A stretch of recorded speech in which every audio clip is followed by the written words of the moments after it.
You know, normally when you refer to Israel, it's referred to as Dan to Beersheba, from the north to the south. And we have been all over the place here. We are working our way now from here at the Dead Sea to go over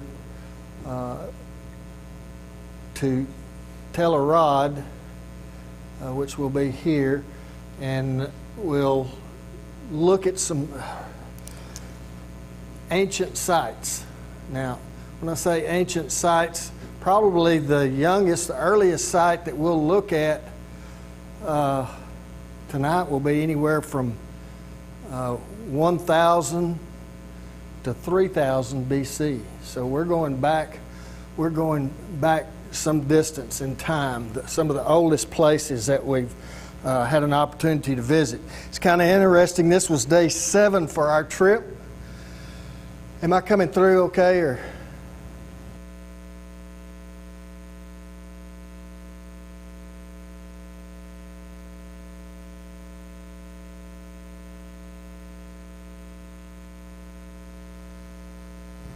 How about now? Now it is? Okay. I had turned it on and forgot it, and I turned it back off. So, day 7 of our trip, and it just happens to be the Sabbath. What do you think happens on the Sabbath in Israel? Yeah, it depends on who you are, I guess.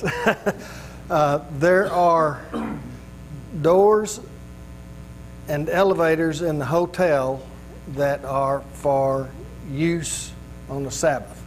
The other ones are non-functional. They don't want you pressing any buttons. They don't want you reaching and grabbing a door and having to pull it open.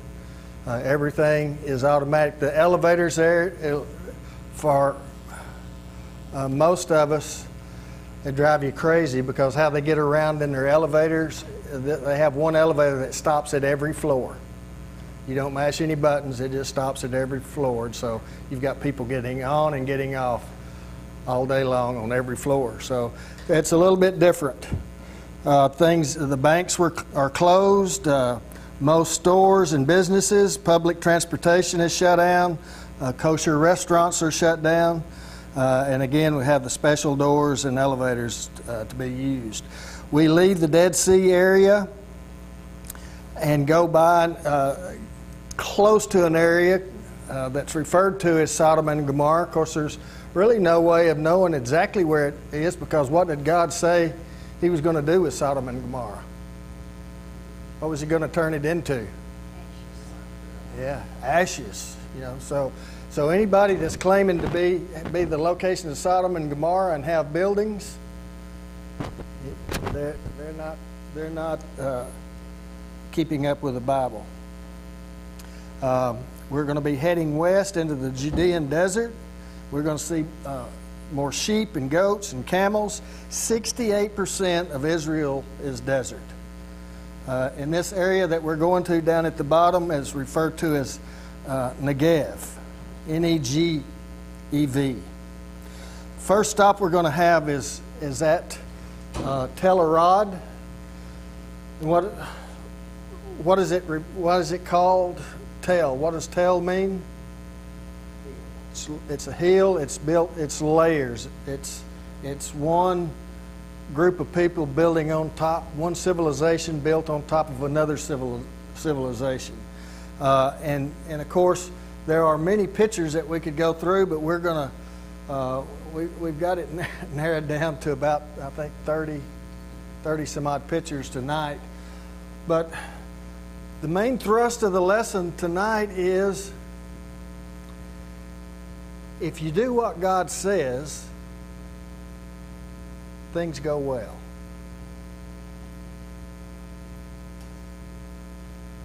If you don't do what God says, now, and I'm not talking about, we'll see here, I'm not talking about turning 180 degrees from God. I'm just talking about, well, I think I can do it this way and God will be okay with it. We'll see quickly tonight in God developing this relationship with man that He's in the middle of here, that when He tells them how He wants something done, He means it, and He wants it done that way. Telerod is a high bowl surrounded by green. As we look at some of these pictures, I want you to see what's in the background, because there's a lot of orchards and vineyards all the way around this in the desert. So if you have water, we know that it's a very rich soil. It's about 14 miles west of this Dead Sea area that we were talking about here. This is a fortress for Judah for 300 years, from Solomon to Josiah. Canaanite city, 2600 BC on the lower level, and we'll look at that. Let's see, I think we can get it. No, it's not in that one. Before I move on, notice here that they did have a palace and did have a temple. This is what? It's an altar. And we'll look at some scripture here in a little bit where God gave specific instructions on how He wanted this altar built. And these things are 5 foot by 5 foot by 3 foot tall, and He wanted it built out of uncut stone. Here we can see some of the ruins on the corner, and this is the old city here.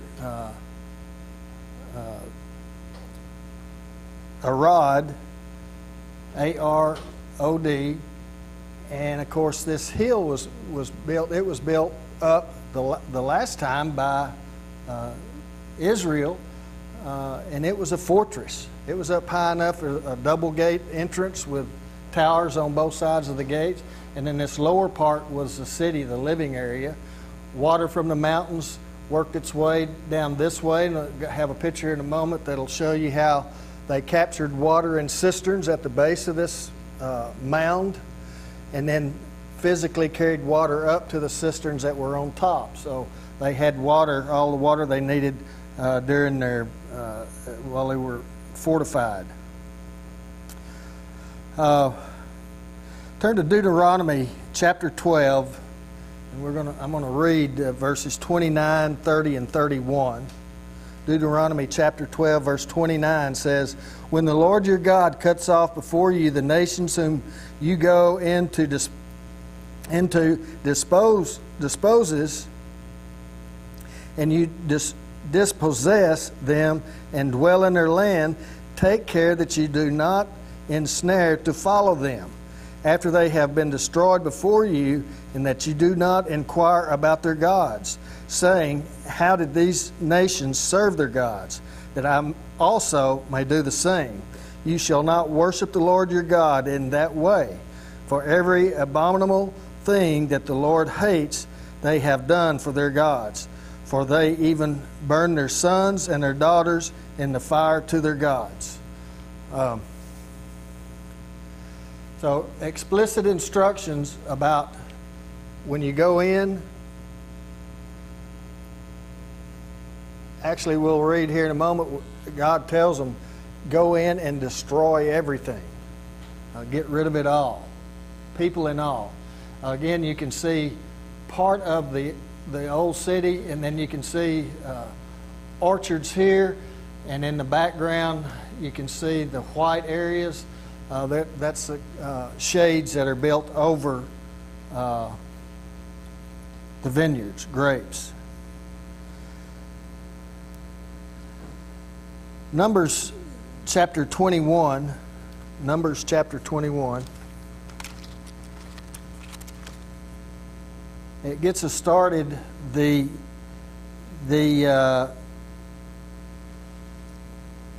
Canaanites that were in possession of this land here, that the Israelites are coming. So they go out to meet them and attack them when they cross the Jordan River. And they capture some of them. The rest that get away, they go to God in Numbers chapter 33. Numbers chapter 33.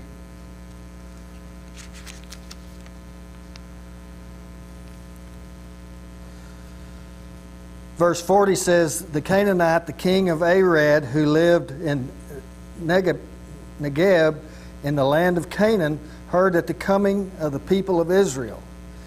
And you drop down to verse 51. In the middle there it says, when you pass over the Jordan into the land of Canaan, then you shall drive out all the inhabitants of the land from before you and destroy all their future figured stones and destroy all their metal images and demolish all their high places. Then you go up to verse 55. It says, but if you do not drive out the inhabitants of the land from before you, then those of them whom you let remain shall be as barbs in your eyes and thorns in your sides, and they shall trouble you in the land where you dwell. 56 says, and I will do to you as I thought to do to them. So very explicit directions. And then we look up, and here, this is where Josiah comes into the picture. Josiah is one of the kings of the southern, lost the word, southern kingdom. Josiah was a good king. Josiah was 8 years old when he got became king, and we can look at 2 Kings 22 verses 8 through 11. Tells about Josiah.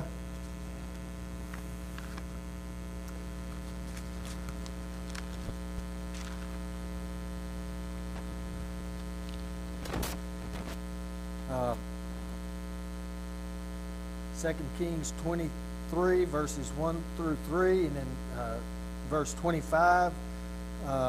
Josiah went in and removed all of the pagan items. This is going down into a cistern there that's up on top. This is their Holy of Holies here. If you'll look, of course, they've got a pedestal on both sides, one taller than the other where they burned incense, but in the back, what do you see there? Standing stone. Okay, and we've got some pictures that we acquired while we were over there. There's also a standing stone right behind us. So they were splitting, worshiping Yahweh was over here on this side. And let me see if I can see the name of the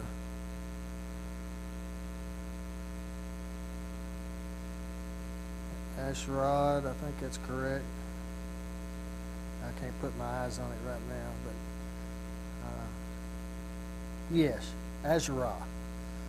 He was on the left. So when we read in Deuteronomy chapter 12, verses 29 through 31, it's what God was talking about. Don't worship their gods. Don't do like they do. But yet, guess what they found when they started digging here and excavating? They found both of those standing stones. They had just been buried. So they didn't do what God told them to do. They deviated from it. He said destroy it. They covered it up. Not that I couldn't, I wouldn't know if they ever used it or not, but they did not follow God's directions. Josiah was a good king, and he reigned for 31 years. His father, and he had 2 sons that came after him. They were bad kings. So, all of the lessons that you can glean from these 3-4 places that we're going to go tonight. There's many of them, but here's one. Josiah led a good life, was a good king. And he did all he could do, I'm sure, to raise his sons to be good people too. But he didn't get it done. They wound up not being good people. And the same thing can happen to us today too. The big dispute and all three of the places, tales that we're going to look at is going to be dealing with altars. You know, we've mentioned the four-horned altar, and we'll have a picture of that four-horned altar again here in just a little bit when we get to Beersheba. Why is that altar not what God wanted? He specifically said that he wanted that altar in Exodus 20:24. Exodus 20:24.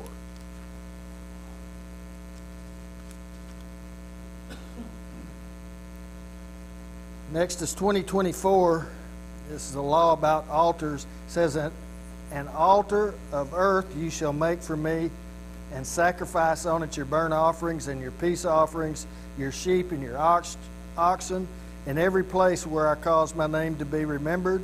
I will come to you and bless you. If you make me an altar of stone, you shall not build it of hewn stone, for if you wield your tool on it, you profane it." Okay? And then in Exodus 27,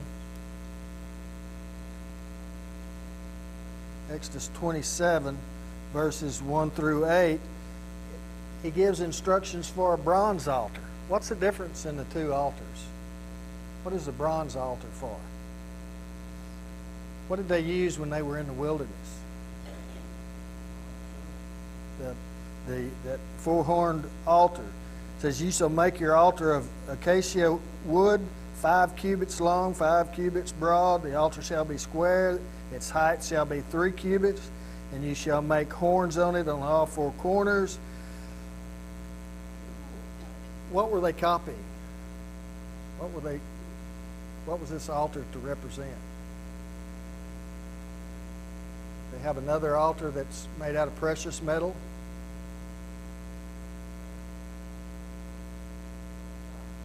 Huh?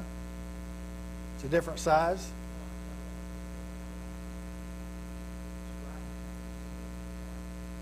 Okay, exactly.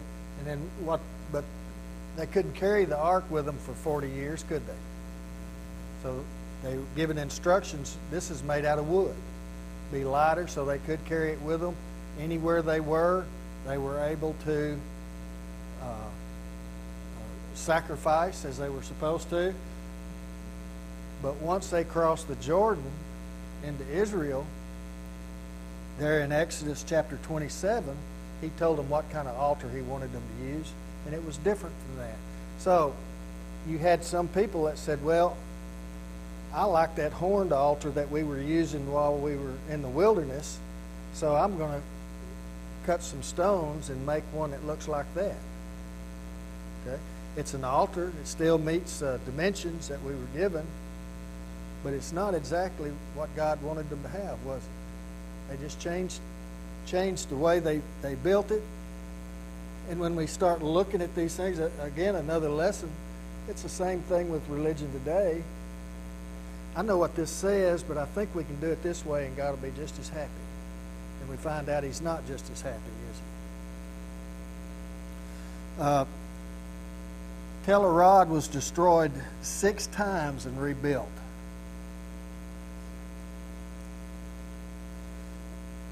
Under Josiah's kingship, it was determined that they were not following the law on many things. And they found a copy of the law.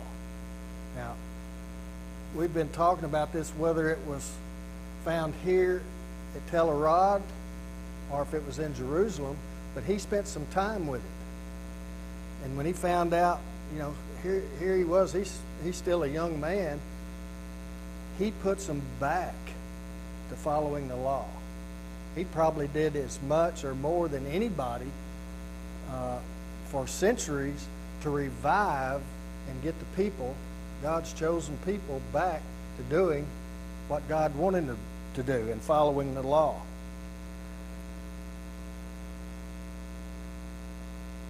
I think it's important to realize that when Israel trying to put together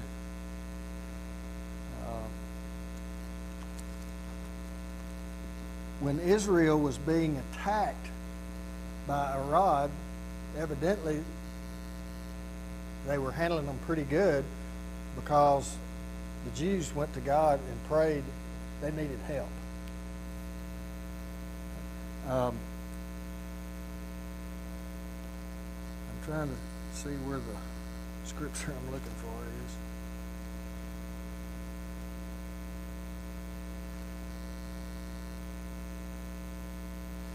Second Kings 22.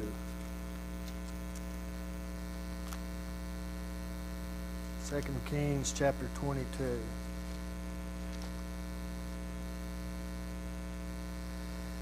And Hilkiah, the high priest, said to Shaphan, the secretary, I have found the book of the law in the house of the Lord. And Hilkiah gave the book to Shaphan, and he read it. And Shaphan, the secretary, came to the king and reported to the king, your servants have emptied out the money that was found in the house, and have delivered it into the hand of the workmen who have oversight of the house of the Lord. Then Shaphan the secretary told the king, Hilkiah the priest has given me a book. And Shaphan read it before the king. And verse 11 says, when the king, it's talking about Josiah, heard the words of the book, he tore his clothes. And this was where he started to bring back the law and to get them to doing what they were supposed to be doing to please God. They kept the Passover, and he was the last good king before exile.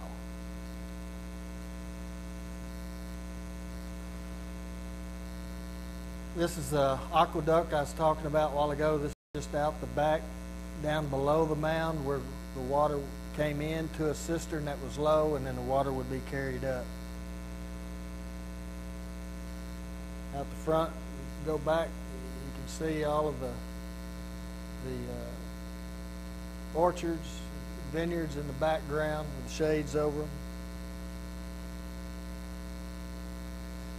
This is going in the front entrance. There was a tower like this on both sides. This was not a double wall fortress. Normally when they had a single wall, they would build their dwellings or homes around the perimeter where they used the wall as one wall in their one-room house, usually. And then that way, if they were in battle, they could get on top of the house and fight over the wall, have access to the top of the wall. You can see the line in here that as they uncovered this, unearthed it, this was original down here, this was added.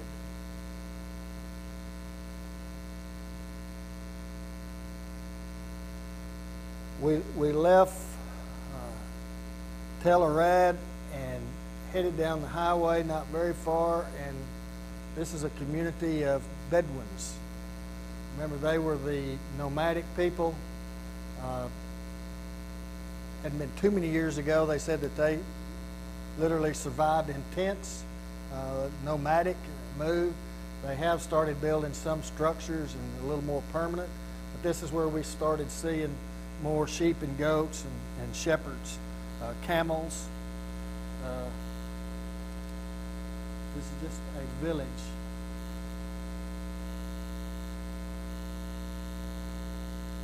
Next stop is Beersheba. I don't know if you can read this, but again, an older site. This site probably goes back 3000 BC, the time of Abraham. This is where he dug his well, and also planted a tamarisk tree. When you look at the tamarisk tree, it's a type of pine, but it supposedly weeps a little moisture from the leaves, so during the daytime it was a cool place to sit. Any kind of breeze, and then you'd have moisture coming from that tree. So it was a plus there.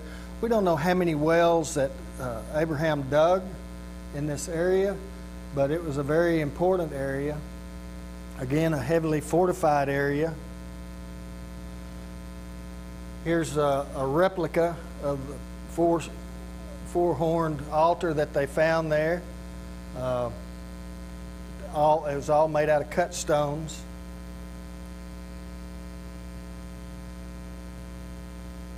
So not worshiping the way they were instructed to worship. You can see this is another pronunciation or spelling of, we call it Beersheba. I think it's written as such over here on the map.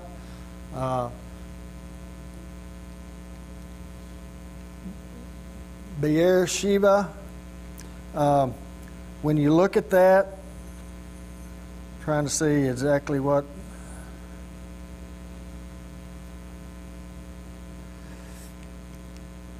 Beersheba is mentioned 33 times in the Bible. It's about 70 miles south of Jerusalem. Beer or Beer means well, which is, of course, very important in the desert. And then Shiva or Sheba is means covenant or seven. Now, we'll read here in a moment, and we'll see about where the seven comes in on this. It's the home of Abraham, Isaac, Jacob. Hagar and Ishmael were banished from here in Genesis chapter 21, verses 14 on through to tell that story. Sarah died and was buried 20 miles north of here at Hebron. This is where Abraham had a covenant with Abimelech. Genesis 21, verses 22 through 31. This is where they make a covenant or have an agreement over the use of this well, so nobody gets bumped, nobody gets their feelings hurt, everybody shares. And that's where the seven comes in, because Abraham had dug the well, planted the trees, but he traded 7 ewes from his flock. And that's I'm assuming that's where the number 7 comes in on Sheba or Shiva. If you remember, we talked about Elijah here a couple of 3 weeks ago, how after he had done what he had done, he ran for his life from Jezebel, and that's from I believe it was the north end of the Jezreel Valley, and he ran as hard as he could go to get away from Jezebel to Beersheba. That's in Kings chapter 19.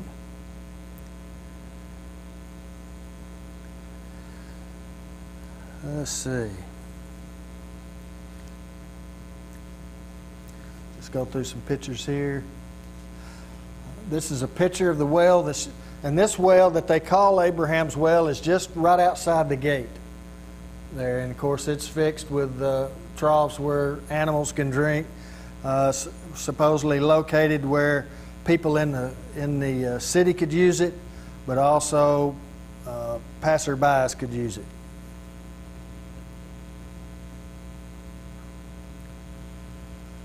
And you can see some of the storage. Normally when you see long walls there, high walls, be storage areas, and you can see here pretty readily where the original lines were on these buildings.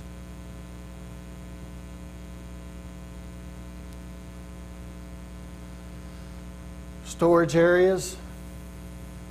See the greenery in the background. Again, going down in the bottom of a cistern.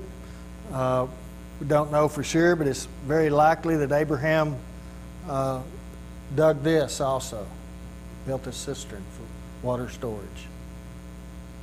While we were there, there was a couple of Bedouin little shepherds, young boys.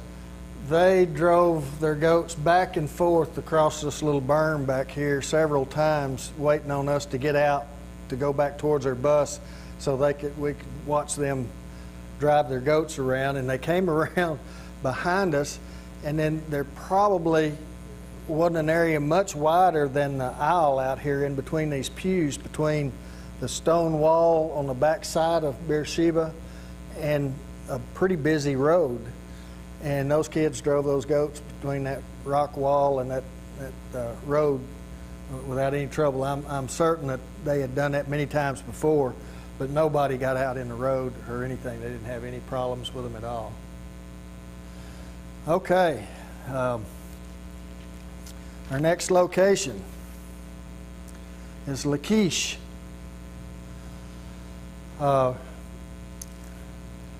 This is for me, especially after we got home and studied on it more, there was not a great deal to see there, but when we get home and study, this is a mini Masada, except it happened 770 years prior to Masada. The Assyrians attacked here in 701 BC, and they built a ramp. This is a remnants of a ramp right here to get in and get over that wall. And the Israelites, they fought here, Kent. They didn't, we talked about the murder/suicide that happened at Masada. These guys fought to the death. It may have been one reason that some of those folks made the decisions that they did at Masada, because the Assyrians, the people that they killed, they cut their heads off. When they were digging this, excavating, they uncovered 2 caves below the main entrance there, and both of those caves were full of skulls, where they just cut those people's heads off. And of course, like they did in the north, in the northern kingdom, the ones that they let live, which was probably women and children, they put rings in their lips and they led them back to Assyria. Very, very cruel people. And like I say, not near as big as the Masada area, but it's still a very important fortress, a fortified area.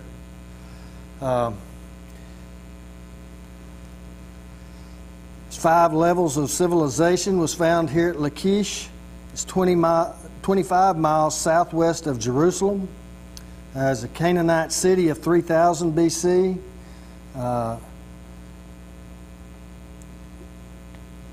Became an Israelite fortress in 1400 BC. The Assyrians destroyed it in 701 BC. And if you remember, this was the last conquest of the Assyrians before they went to Jerusalem. They saved Jerusalem for last. So they had conquered the north, and they had gone around and was successful in conquering everywhere they went. Had a perfect battle record until they get to Jerusalem. And we'll look at that shortly.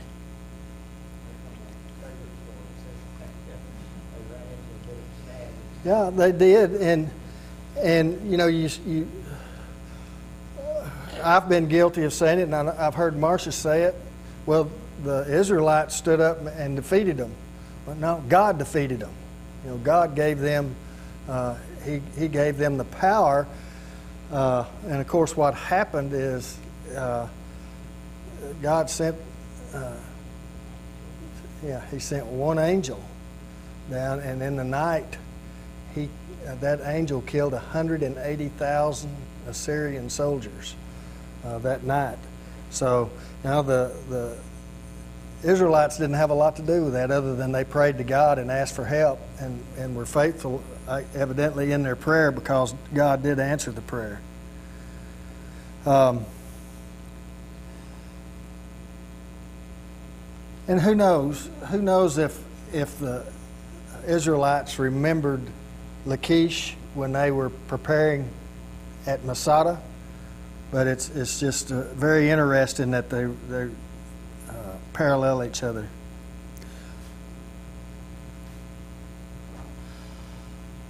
course, this is Lachish letters just written from Lachish to Jerusalem explaining what's going on, what's about to happen. Of course, these are replicas here, but I found several of these. I think it says 20 pot shards were discovered bearing these inscriptions. The inner gate we're fixing to look at here, or what it would have looked like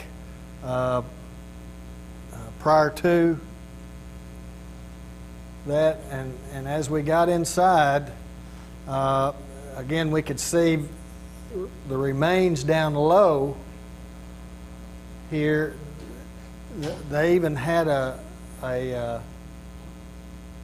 place of worship. I'll call it that. Probably living quarters for the commander over their armed forces here.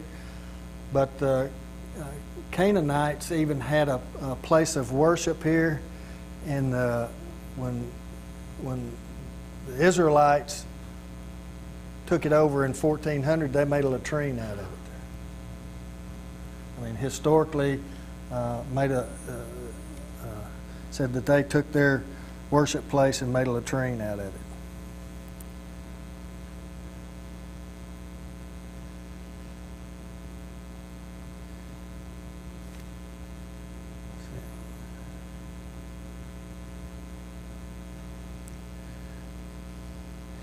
You know, after Assyria was defeated at Jerusalem, and this angel of the Lord killed 180,000 soldiers, they went into a tailspin. Who came to power after them? The Babylonians.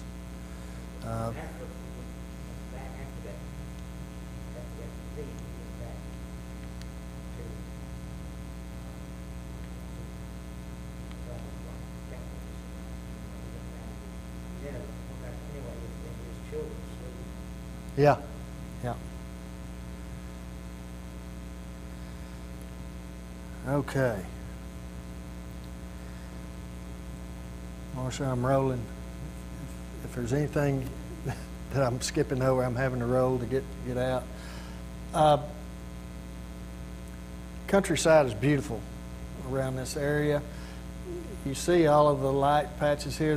That is vineyards with shades over them to protect the fruit from the sun. You count the chairs. There's a replicated chair for each king of the southern kingdom through here, and how we can't read a whole lot, but it'll tell you, at least tell you who, as far as Rehoboam, 911 to 928 BC, or 928 to 911 BC.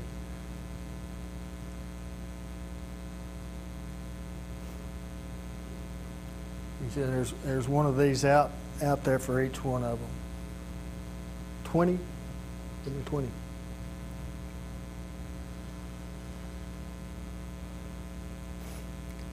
course, we can see what this is and see how they make the different ways they make these shades. I thought this was from Lachish looking down. Marcia thinks we were on the way to the Eli Valley. When we saw this, it really doesn't matter, but it's a good representation of what the country looks like. We're literally getting into some rolling hills here and seeing more trees. Changing from where we were way down here south of Beersheba and Tel Arad. And here we are in the Eli Valley, and of course we do not have many pictures here, but there's, you know, this valley runs east and west, a true statement, with a little dog leg in it, and it has a ridge or a little range of mountains on the north and one on the south. And the Israelites were over here on this side. And of course, the Philistines were over on this other side. I don't know if I even have this picture. You can see a little more of it. But down through this valley, there was a brook or a creek that ran, and this is basically it. That this right around through here, you can see somebody in here probably picking up their 5 stones, rolling around this way, and of course this is a story that we all know, David and Goliath. You find it in 1 Samuel chapter 17, and it is a story that's good to read and catch up on. We know Goliath was at least 9 foot tall.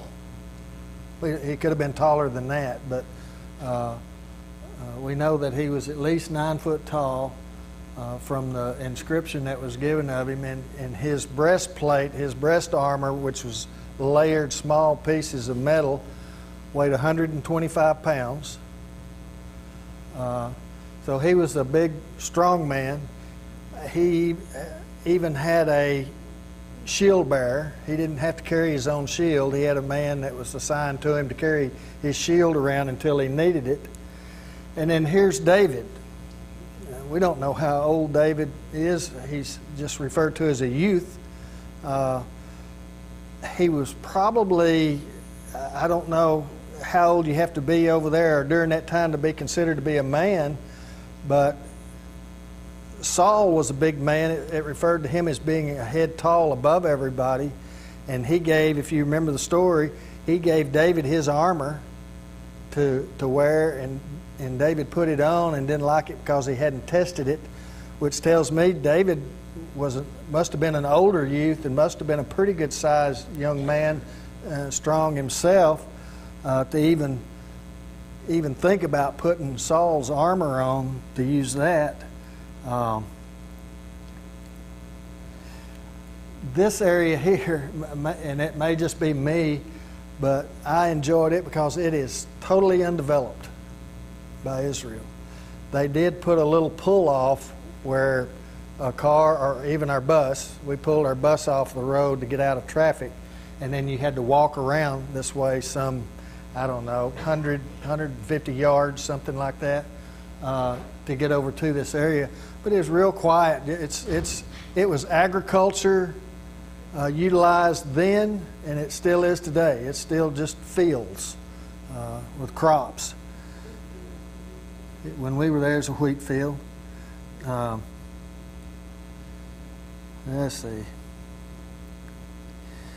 I made a note because it fits us today. This was a winner-take-all battle. You know, it wasn't.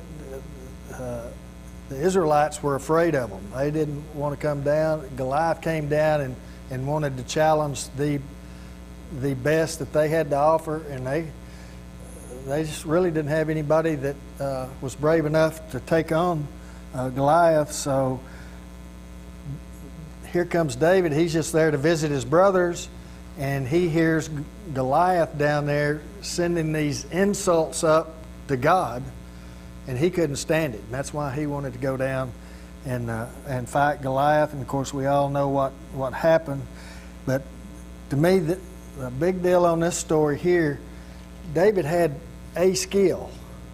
Now we find out later on in life he had more skills, but at this time he had a skill, and it was that slingshot that he had, and he had practiced with it enough, and he'd got good enough at it, and he served God with it. Okay? And I think there's another lesson for us. You know, we don't all have the same skills. We don't all are able to do maybe what we want to do, but we all have something that we can contribute and something that we can work on, something that we can get better at, something that we can use to serve God. And you know, we need to look and make sure that we are developing a skill to better serve God. As we left, this is one of the checkpoints that we went through. Of course, you can see here, everybody, you know, there's young person over here behind the barrier with an AK-47, and then you have some out front here. We were fortunate we never even got stopped when we went through here, but all cars went through there and got stopped unless they had possibly a government type of identification. We're on our way to Jerusalem here, and we stop at an area on the side of the mountain opposite of Jerusalem and take several pictures of Jerusalem. Evidently, this is a Muslim community or village. You can see their place of worship, and then there's their tower to call for prayer, which we heard those going off pretty regular in Jerusalem. This lady and youngster, they had their whole family at this intersection. Like we see panhandlers over here, they were selling bread. Bread's very important in that country, and they were out selling bread at that intersection. Here's one of the pictures that we took of Jerusalem, and I just want you to notice, Tim, how tight everything is built. It's very crowded. From any angle you want to look at it.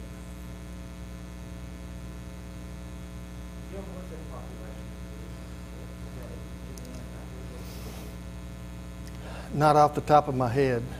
We probably, Marcia may have it in her. I didn't know she had her diary with her. While she's looking for that, I'm going to go ahead, Kent. So you can see it very, very close quarters. Every direction you look. There's the Dome of the Rock there.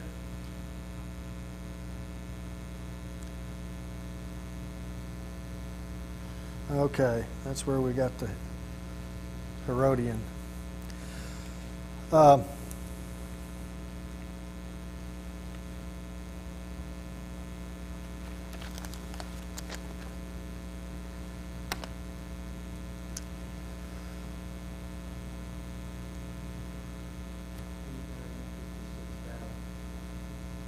$856,000.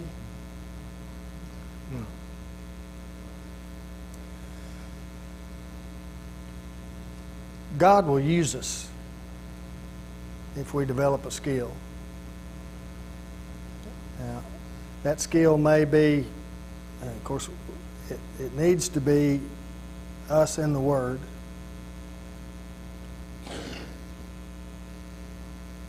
What He wants us to do, how He wants us to do it, how we're to act, how we're to worship. We saw in all these places where they may not be off base far, but they're off base. They're going against God's will. Of course, we saw a lot of paganism in the Canaanites. But here we say, well, we can look at the youth, serve God well in our youth. I don't know about y'all, I've missed that opportunity a while back. but we are still here to serve God, and we're here to develop a skill that God can use, and He can use each and every one of us, just like He used David as a young teen. And with that, we're going to sing hymn number, was it 193?